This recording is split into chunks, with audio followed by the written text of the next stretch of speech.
Alright, so 24th of July. Woo! Got a box here, and we've got stuff falling out left, right and centre.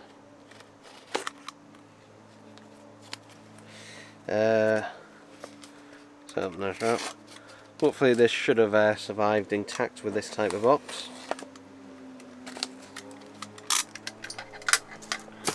Again, that knife keeps slipping down. It will not stay in place. Alright.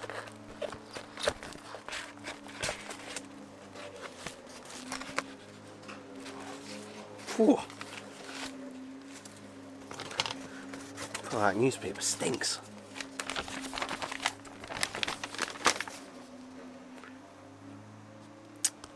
Well, it's arrived intact. It's got a slight little ding on the corner, but other than that, it's alright. So this is Kung Fu Panda 4. Which, oh, okay. Still got a bit of cellophane stuck to it. So yeah, the seller for this, I bought this from a UK seller. It cost me £27.50, including delivery. But yeah, I could have got it from WoW HD. In fact, they had a WoW HD sale on where if you buy 2 items, you get 10% off. If you buy 3, you get 15% off. But it still would have been more expensive than this person who I bought off, who essentially just said they just took the digital download. Oh, they even put a bit of bubble wrap in there, and didn't bother with anything else. So, yeah, you can see in here, we got the 4K disc, and we got the regular Blu-ray, which was also released in the UK. But we didn't get the 4K Blu-ray. We didn't even get a slipcover version. So, yeah. And I'm interested to see, includes exclusive short. And this is meant to have quite a few special features, actually, supposedly. So, yeah. As you can see, they do what Disney do and just put, ooh, collector's edition. But they do that on all their physical editions. And that, no... I miss when they used to do steelbooks and that of these. Yeah, maybe they might do one day, because obviously we got the first film as a steelbook recently. Only here in the UK, not in the US. But yeah, not much else to say. In terms of the film itself, I'd say the best way, if you look at it in a void on its own, it's a pretty decent film. You know, it's a really enjoyable film, if you look at it in a void. But when you compare it to the others, it doesn't hold up compared to the others, and kind of regresses Poe, and also Awkwafina. Why, Hollywood, why do you keep wanting to make Awkwafina a thing? Why? Yeah, she is annoying. Not as annoying as she's been in other films, but yeah, she's alright. You know, thankfully it is a case of, you know, that. But yeah. But you know, considering how things come from WoW HD and that, and the slip card looked in decent enough condition, and there was no guarantee if I did order from WoW HD that I would get a slip cover. So that's why, you know, got it from there. From eBay, plus it's a lot easier dealing with, you know, someone who's already in the UK, so, but yeah. Blu-ray plus the 4K, nothing really to say about that. And before, because there'll be someone who always asks this a lot of the time, yes, this is region free. The Blu-ray is region free. All 4K discs are region free. So, yeah. In fact, it's very rare nowadays to get a region locked disc.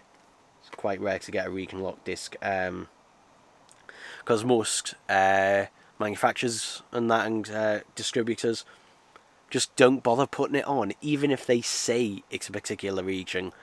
Like 9 times out of 10, it'll be region free.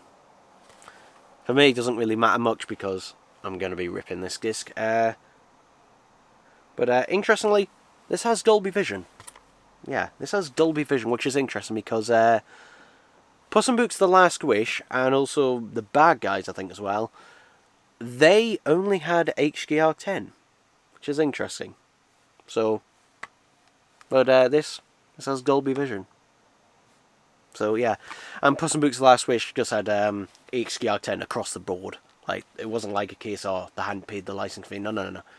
Like, Universal already had, paid license fees to do Dolby Vision on their physical medias, but for some reason that one wasn't. Could have been because that one was in a long production, or they just recently switched over to doing it with their animations. There's still little bits of cellophane stuck to the back. But yeah, obviously this is irritating that it only got released in the US. But at least it was a physical edition, and it's not that much more. I didn't pay that much more than, what it would have done if it did come to the UK. I imagine if this did get released in the UK, it would be £20 to £25. Probably closer to like £25. Most 4K releases now are like £22 to £25. They keep going up slightly, physical releases of anything. But yeah, I've forgotten enough about that, so there we go.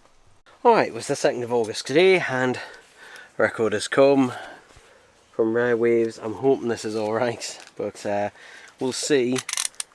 My dad didn't tell me that it arrived, and in fact put stuff on top of it. And that, which I always tell them not to do, but there you go. At least it's not as bad as what my mum does, because if my mum has a package for me that comes, she will literally just toss it on the floor. Not just mine, if it's anyone but hers though, because she doesn't give a shit about anyone else's stuff bar her own. Anyway, this cost me £19 something from Rare Waves. And hopefully it's alright.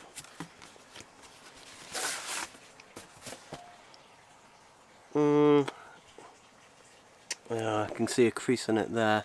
Don't know if you can. It's not very good at focusing on this. To be fair, it is still on the cellophane, but just there.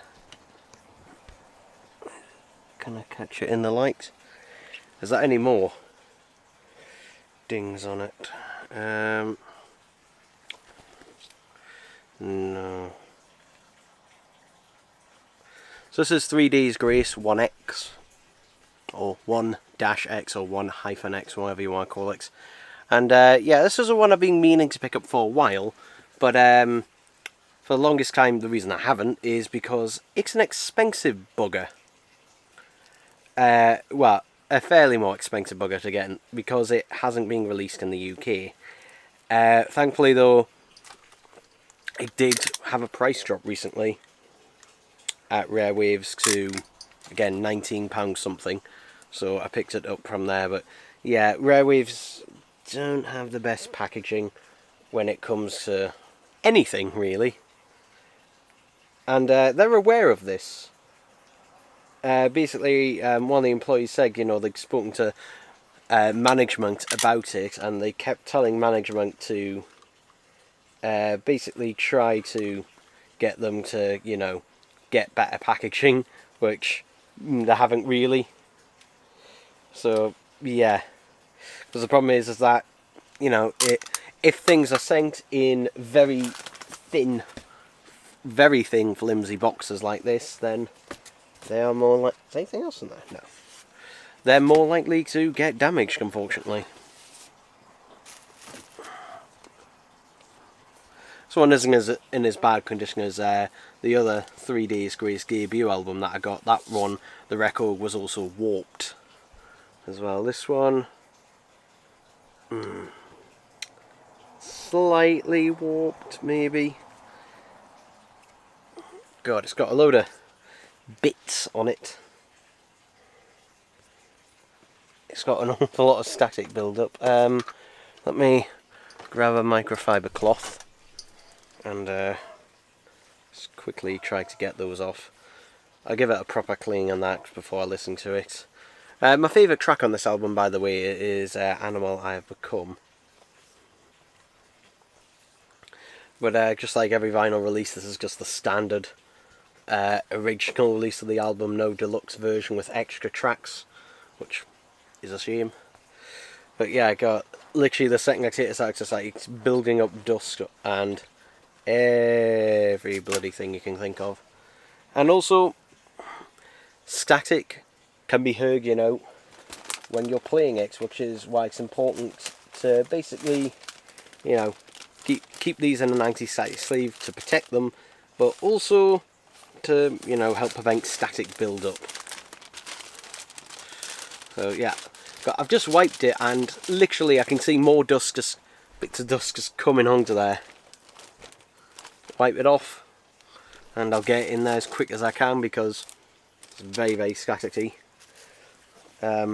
Yeah, but I'll contact Rare Waves about this. I think it is maybe slightly warped. But that is irritating about the front. I don't know. Can I... Actually, I'll take that out. Can I straighten it out?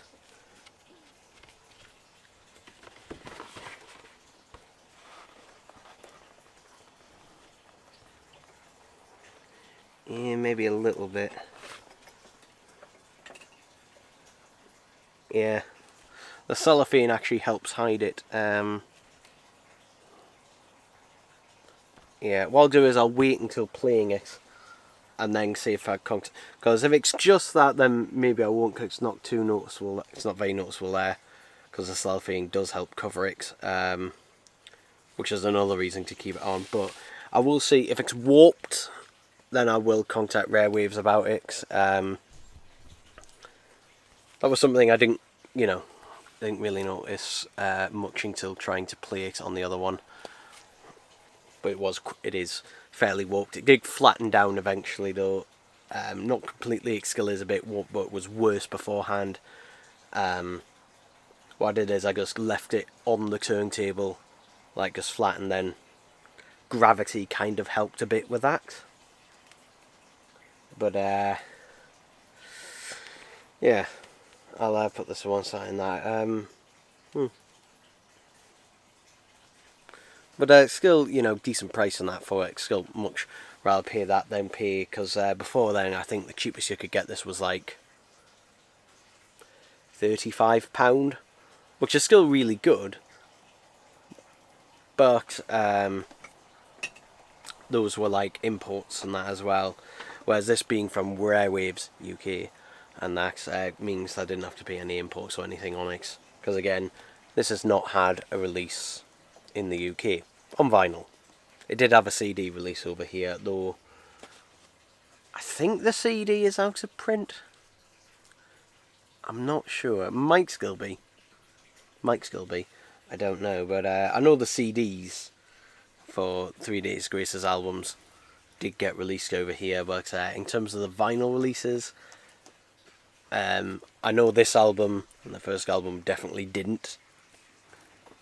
As for the others, I don't know if we might have got their latest, their two latest ones maybe. I think I'm not sure, but yeah, there we go. Alright, it's the 4th of August and I've been to Smith's Toys and bought some Sonic figures. So I only meant to buy the one, but then I saw some other stuff. Anyway, this is the main reason I went there, was for the Neo Metal Sonic figure.